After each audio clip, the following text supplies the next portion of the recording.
Hello students, myself is Arpi Singh. Today I am going to start D block elements. You are learning at this time classification of periodic table, classification of elements in periodic table. Periodic table is classified in four subcells as PDF. You have seen in already videos S block elements and P block elements. Now I am giving you in this video D block element. Okay आज हम देखिए इसमें D block element आपको देने जा रहे हैं. D block elements. D block elements क्या है? हमने आपको पिछले वीडियो में देखो ये अगर आपने वीडियो नहीं देखा है तो इस वीडियो को जरूर देख लें. ये पिछले वीडियो में ये सारे मैंने P block element का इलेक्ट्रॉन कॉन्फ़िगरेशन दिया था.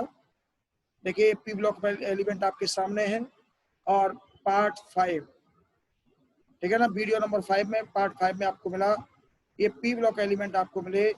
आज देखिए मैं आपको D ब्लॉक एलिमेंट स्टार्ट कर रहा हूं. ठीक है, पहले मैं आपको पीरियोडिक टेबल में दिखाई देता हूं. थोड़ा सा देखिए, मैं हल्का सा पहले रिवाइज कर दूं. ये शुरुआत वाले दो जो ग्रुप्स हैं, फर्स्ट है सेकंड है, ये यार IUPAC में कहिए तो फर्स्ट और 2 ये S ब्लॉक एलिमेंट्स हैं.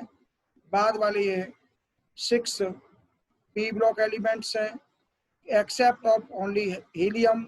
हीलियम ओनली इसमें S ब्लॉक एलिमेंट है. और बीच वाले ये वाले जो है ना 10 ये D ब्लॉक एलिमेंट है.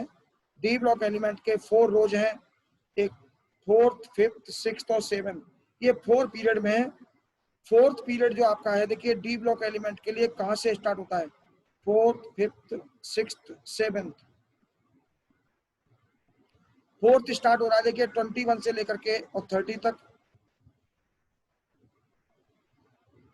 21 से लेकर के 30 तक, ठीक है ना. तो कितने एलिमेंट हो गए? ये एलिमेंट हो गए 10. और 5th पीरियड देखिए 39 से शुरू होकर के 48 तक जा रहा है. 39 से शुरू होकर के 48 तक, ये भी 10 हो गए. और जो 6th पीरियड है वो 57 से जाकर के देखिए 80 तक है. 57 से कितना? 80 तक. इसमें भी 10 है.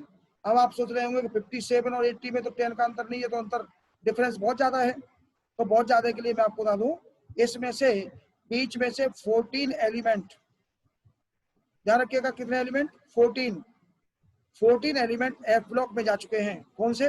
देखो 57, ये 57 है. 57 के बाद नंबर आ गया 72. तो बीच के जो 14 एलिमेंट थे तो देखिए कहाँ है? देखो नीचे, देखो नीचे लेंथ एंड और सीरीज देखिए.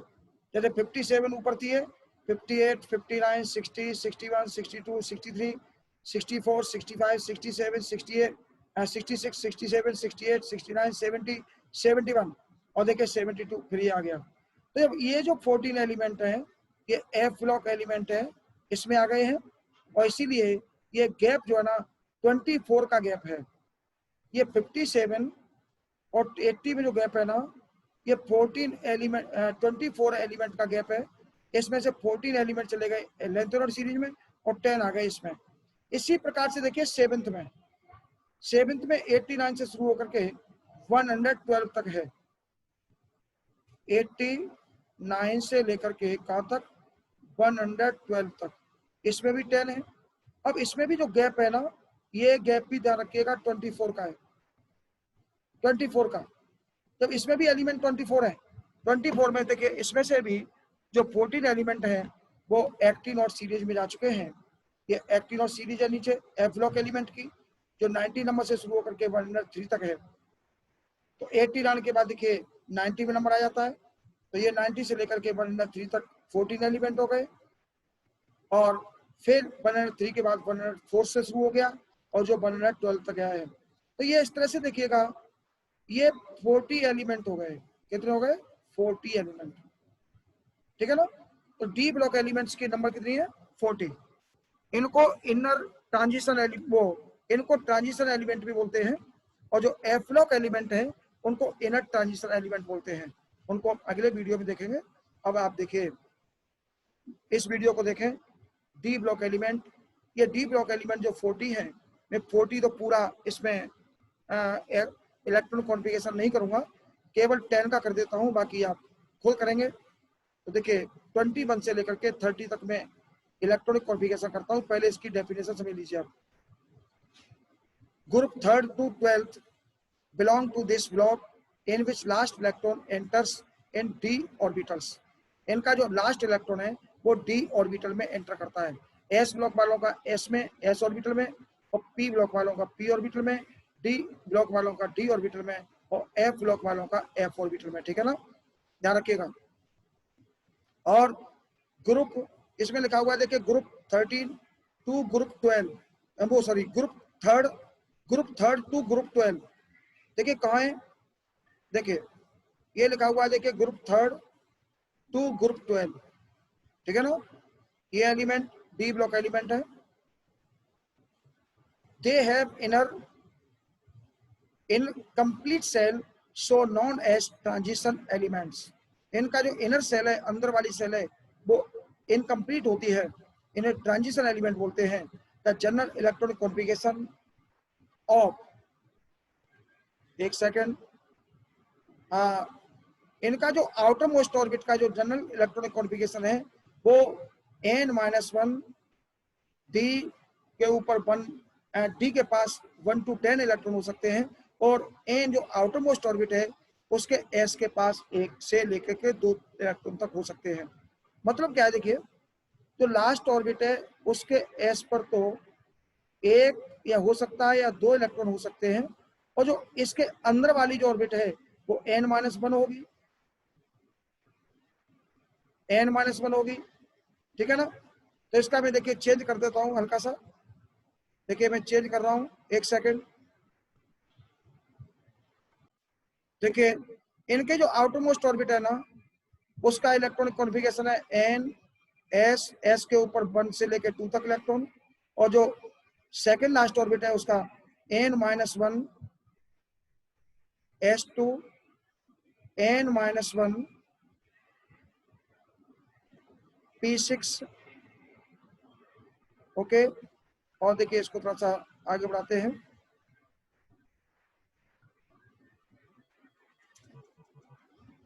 और देखिए n-1 डी, और डी के पास इलेक्ट्रॉन कितने हैं, डी के पास इलेक्ट्रॉन है 1 से लेके 10 तक। ओके, तो एक बार फिर देख लें इसको। इसका जो इनर इलेक्ट्रॉनिक कॉन्फ़िगरेशन है सेकंड लास्ट ऑर्बिट का, वो n-1 s2 n-1 p6 n-1 D के पास कितने 1 to 10।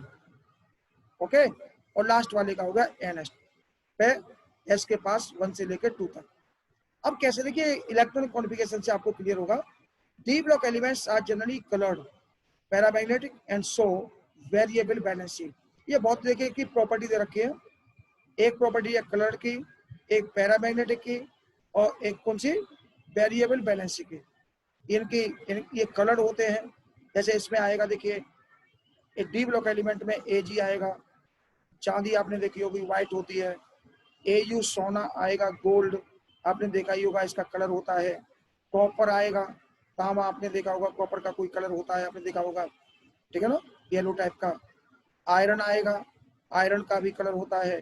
निकेल आएगा, निकेल का भी कोई ना कोई कलर होता है। तो कहने का मतलब है ये सब के सब कलर्ड होते हैं। ठीक है ना, और पैरामैग्नेटिक होते हैं। पैरामैग्नेटिक का मतलब है ये मैग्नेटिक फील्ड में रखे जाने पर इनके अंदर मैग्नेटिक की प्रॉपर्टी आ जाती है। ठीक है ना, मैग्नेटिज्म आ जाता है इनके अंदर।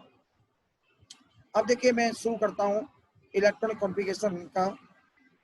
मैं शुरुआत वाले कौन से, पीरियड नंबर 4,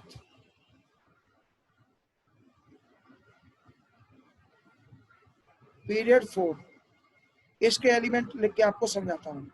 ओके, इनका इलेक्ट्रॉन कॉन्फ़िगरेशन करेंगे। 10 का मैं कर देता हूँ, बाकी आप कर लें, बुक वगैरह से हेल्प ले लें, और कोई प्रॉब्लम आए तो आप कमेंट करें। देखिए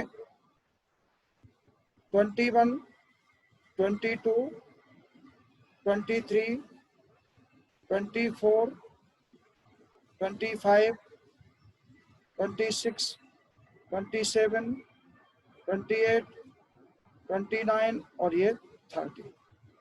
एलिमेंट कौन कौन से हैं? Scandium, titanium, vanadium, chromium, manganese, iron, cobalt, nickel, copper और ये जिंक। ओके, अब इनका हम इलेक्ट्रॉनिक कॉन्फ़िगरेशन करेंगे। पहले हम बोर प्रिंसिपल से करेंगे, सेल्स में करेंगे, फिर सब सेल्स में करेंगे एसपीडीएफ वाला, ठीक है ना। देखिए पहला, देखिए 2, 8, 9, 2, इन सबको ऐड करके देख लीजिए 21 हो जाएगा। 2, 8, 10 हो गया, और 9, 19 और 2, 21। इसका देखिए 2, 8, 10, 2, 2, 8, 11, 2, 2, 8, 13, 1। यहाँ पर एक चीज आपने देखी कि देखिए 2 की जगह पे, ये 2 की जगह पे 1 हो गया, 11 के बाद 12 आना चाहिए था, 13 हो गया, ठीक है ना। इसने क्या किया, क्रोमियम ने एक आउटर मोस्ट ऑर्बिट में जो 2 इलेक्ट्रॉन थे उसमें से एक इलेक्ट्रॉन खुद ले लिया, और 11 के बाद 12 आना चाहिए था, तो वो 13 हो गए। और इसके बाद देखिए मैग्नीज का 2, 8, 13, 2, 2, 8, 14, 2, 2, 8, 15, 2, 2, 8, 16, 2, 2, 8, और देखिए 18, 1, इसने भी वही किया, 2, 8, 18, 2। तो ध्यान रखेंगे, इसको मैं रेड कर देता हूँ, रेड मार्क कर देता हूँ इसको। 24 नंबर क्रोमियम, इसका इलेक्ट्रॉन कॉन्फ़िगरेशन ये स्पेशली यहाँ पे ध्यान रखेंगे। और ऐसे ही देखिए 29 नंबर कॉपर का भी आप स्पेशली ध्यान रखेंगे। 16 के बाद 17 आना चाहिए, लेकिन 18 हो गया है क्योंकि बाहर वाले से आउटर मोस्ट ऑर्बिट से एक इलेक्ट्रॉन इसमें चला गया है। ये क्रोमियम और कॉपर ये एक्सेप्शन है, ध्यान रखिएगा, ये एक्सेप्शन है, अपवाद हैं। ये अपवाद क्यों है इनका मैं आगे चल के क्लियर कर दूंगा। जब ऑर्बिटल्स में इलेक्ट्रॉन फिलअप करेंगे तब ये क्लियर हो जाएगा कि ऐसा क्यों हुआ। अभी इसके बाद आपको क्लियर करते हैं। पहले देखिए, अब इसको करते हैं हम सब सेल्स में, यानी अबाउ प्रिंसिपल से, इलेक्ट्रॉनिक कॉन्फ़िगरेशन अबाउ प्रिंसिपल से करते हैं। देखिए 1s2, 2s2, 2p6, 3s2, 3p6, 3d1, 4s2। इसका देखिए 1s2, 2s2, 2p6, 3s2, 3p6, 3d2, 4s2। इसका देखिए 1s2, 2s2, 2p6, 3s2, 3p6, 3d3 और ये 4s2। इसका देखिए 1s2, 2s2, 2p6, 3s2, 3p6। अब यहाँ 3d4 होना चाहिए था, लेकिन 3d5 हो जाएगा, और ये हो जाएगा देखिए 4s1। इसका देखिए 1s2, 2s2, 2p6, 3s2, 3p6, 3d5 और ये देखिए 4s2। इसका देखो 1s2, एक सेकंड इसको बताता हूँ। देखिए 1s2, 2s2, 2p6, 3s2, 3p6, 3d6 और ये 4s2। कोबाल्ट का देखिए 1s2, 2s2, 2p6, 3s2, 3p6, 3d7 और ये 4s2। निकेल का देखिए 1s2, 2s2, 2p6, 3s2, 3p6, 3d8 और ये 4s2। अब देखिए कॉपर पे आ गए, एक्सेप्शन पे आ गए। 1s2, 2s2, 2p6, 3s2, 3p6, 3d10 और ये 4s1। 3d8 के बाद 3d9 आना चाहिए था, लेकिन 3d10 हो गया है। 1s2, 2s2, 2p6, 3s2, 3p6, 3d10 और ये 4s2। ये दो को मैं देखिए अलग से कलर दे देता हूँ। 8 के बाद 9 आना चाहिए था यहाँ पर, लेकिन देखिए ये 10 हो गया है, इधर लास्ट में 1 रह गया है। ऐसे देखिए ये 24 नंबर पे ये 3d3 के बाद 3d4 आना चाहिए यहाँ पर, लेकिन 3d5 हो गया है। ये एक्सेप्शन है, तो क्रोमियम और कॉपर इनको ध्यान रखना है। अब क्वेश्चन एक जनरेट होता है, ऐसा हुआ क्यों? What is reason of exception, मतलब क्रोमियम और कॉपर एक्सेप्शन है क्यों? तो उसका मैं क्लियर करता हूं, देखिए आपको। ओके, पहले मैं करता हूं देखिए क्लियर क्रोमियम का। क्रोमियम के देखिए, क्रोमियम के का इलेक्ट्रॉनिक कॉन्फ़िगरेशन में अगर क्रम से करते तो 3d4 होना चाहिए था और 4s2। ध्यान दीजिए, अगर ऊपर से हम लगातार कंटिन्यू करते तो 3d4 आता, 3d5 नहीं आता और 4s2 होता। अब देखिए इसका हम क्या करेंगे, डी ऑर्बिटल में इलेक्ट्रॉनों को फिलअप करेंगे। आपको मालूम होगा डी के ऑर्बिटल कितने होते हैं? डी के ऑर्बिटल होते हैं 5, 1, 2, 3, 4 और ये 5। और लास्ट वाला ऑर्बिटल ये 4s का है, ठीक है ना, 4s का। ओके, मैं एक डायग्राम और बनाता हूं इसके लिए। देखिए 1, 2, 3, 4 एंड 5 और ये देखिए 4s का है। ओके, अब देखिए इसमें मैं इलेक्ट्रॉन भरने जा रहा हूं। अगर ये 3d4 होता तो 1 इलेक्ट्रॉन इसमें, 1, 2, 3, 4 और 4s2 वाले 2 इलेक्ट्रॉन आ गए इसमें। ओके, ये तो रहा देखिए 3d4 का और ये रहा 4s2 का, ठीक है ना। ये देखिए ऑर्बिटल्स के बारे में ये बताया जाता है कि ऑर्बिटल्स वो ज्यादा सेटिस्फाइड होते हैं, फुली सेटिस्फाइड होते हैं, जिनमें हर ऑर्बिटल में 2-2 इलेक्ट्रॉन हो जाए। कितने कितने? 2-2। अब इसके डी के देखिए 5 ऑर्बिटल हैं और डी के पास इलेक्ट्रॉन तो 4 ही है, तो 2-2 तो हो नहीं सकते, 2 5 10 चाहिए इसको, ठीक है ना। या फिर वो सेटिस्फाइड होते हैं जिनमें सब में एक एक इलेक्ट्रॉन हो जाए, सभी में।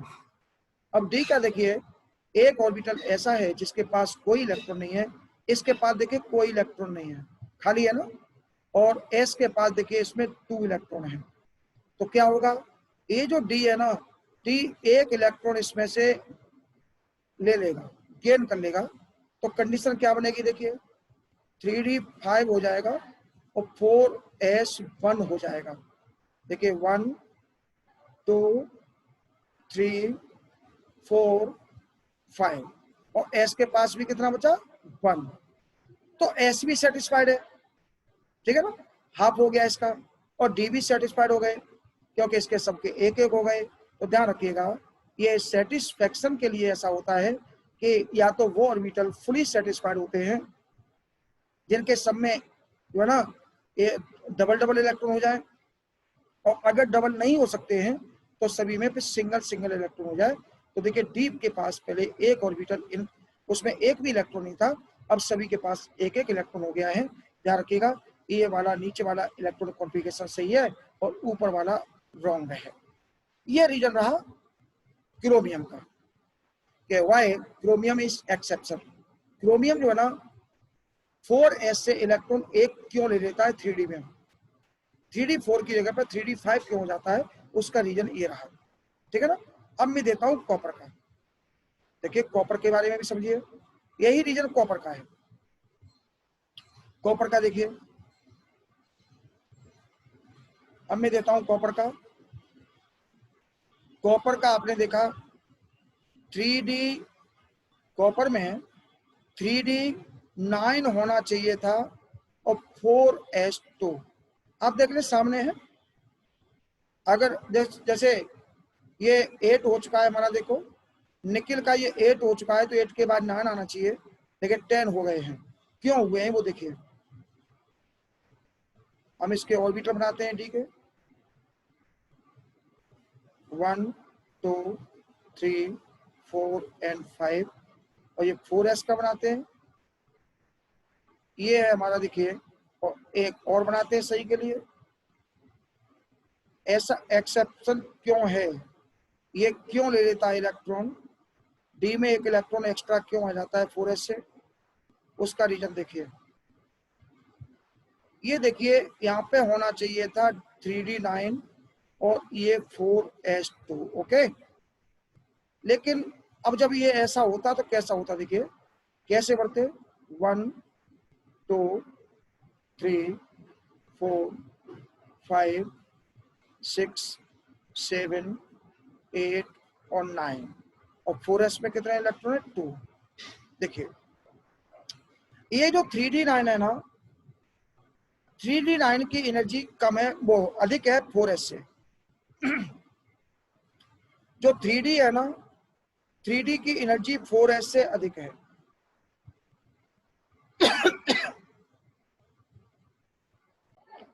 ध्यान रखेंगे 3d की जो एनर्जी है 4s से अधिक है। ऊपर मैंने ये बोला नहीं था लेकिन मैं इसको बोले दे रहा हूँ। 3d की जो एनर्जी है वो 4s से अधिक है। तो 3d वाला क्या करता है 4s में से इलेक्ट्रॉन खींच लेता है। पहले 4s में इलेक्ट्रॉन भरते हैं क्योंकि 4s की एनर्जी कम होती है, ये आपको प्रिंसिपल में क्लियर हो चुका है। तो ये 3d वाला क्या करता है, अपने सारे ऑर्बिटल फुल फिल्ड करने के लिए, फुली सेटिस्फाइड होने के लिए 4s में से एक इलेक्ट्रॉन ले लेता है। तो क्या कंडीशन बनती है देखो 1 2 3 4 5 6 7 8 9 10 और इसमें रह जाता है 1। देखिए 3d10 और ये देखिए क्या हो गया 4s1। इस ऊपर वाले में क्या था, ये रॉन्ग है। इसमें एस वाले और एस वाला ऑर्बिटल तो फुली सेटिस्फाइड था, 2 थे इसके पास, लेकिन डी वाले ऑर्बिटल जो थे वो एक इसमें कम था ना, इसमें लास्ट वाले में, तो वो सेटिस्फाइड नहीं था। अब देखिए डी वालों में सभी में 2 हो गए, ये फुली सेटिस्फाइड हो गए और 4s में भी एक इलेक्ट्रॉन हो गया और एक वाला भी सेटिस्फाइड होता है। ओके, दोनों सेटिस्फाइड हो गए, मतलब या तो एक एक इलेक्ट्रॉन सारे ऑर्बिटल में हो जाए या फिर डबल डबल हो जाए। ठीक है ना, ये इस केस में सेटिस्फाइड होते हैं। अब देखिए ये वाला इलेक्ट्रॉन कॉन्फ़िगरेशन सही है। ओके, तो अब आपको क्लियर हो गया होगा कि क्रोमियम और कॉपर एक्सेप्शन क्यों है, इन्होंने 3d में एक एक इलेक्ट्रॉन 4s में से क्यों ले रखा है। ओके, तो इतना देखिए मैंने आपको ये 3d में आने वाले इलेक्ट्रॉन का रीजन दिया 4s से, और आपको डी ब्लॉक एलिमेंट जो 40 हैं उन 40 में से मैंने आपको 10 एलिमेंट का स्टडी करा दी है। और वैसे मैं एक चीज बता दूं, इसका जो एक्सप्लेनेशन आएगा डी ब्लॉक एलिमेंट्स का, जो एक्सप्लेनेशन होगा डी ब्लॉक एलिमेंट्स का, वो ध्यान रखिएगा ये 11th के सिलेबस में नहीं है, ये 12th के सिलेबस में है। ध्यान रखिएगा 12th क्लास, जब 12th क्लास जब आएगी, ध्यान रखें, तब 12th क्लास के सिलेबस में ये डीपली आएगा, पूरा चैप्टर मिलेगा आपको डी ब्लॉक एलिमेंट का और एफ ब्लॉक एलिमेंट का। एफ ब्लॉक एलिमेंट थोड़ा सा हम आपको अगले वीडियो में बताएंगे, लेकिन पूरा जो एक्सप्लेनेशन है वो 12th क्लास में है, 11th में नहीं है। 11th में केवल मैं आपको थोड़ा सा इंट्रोडक्शन करा दिया है कि किस तरह से एलिमेंट का बंटवारा किया गया, क्लासिफिकेशन किया गया एसपीडीएफ में। तो मैंने आपको एस का कंप्लीट दे दिया, पी का कंप्लीट दे दिया, डी का थोड़ा सा एक पीरियड दे दिया है, 4th नंबर। 5th 6th और 7th नहीं दिए हैं, उनको ज़्यादा आपको स्टडी करना भी नहीं है। 11th क्लास में कर सके तो दी बेस्ट, और ना करें तो कोई प्रॉब्लम नहीं है, वो आप 12th क्लास में पढ़ेंगे। ओके। और एफ ब्लॉक एलिमेंट जो नेक्स्ट वीडियो आने वाला है आपका, ये एफ ब्लॉक एलिमेंट देखिए, ये आपको अगले वीडियो मिलेगा और इसका भी एक्सप्लेनेशन आपको 12th क्लास में मिलेगा। ओके, ये 11th क्लास के हिसाब से मैंने दे रखा है। Okay, clear? Then thanks for you.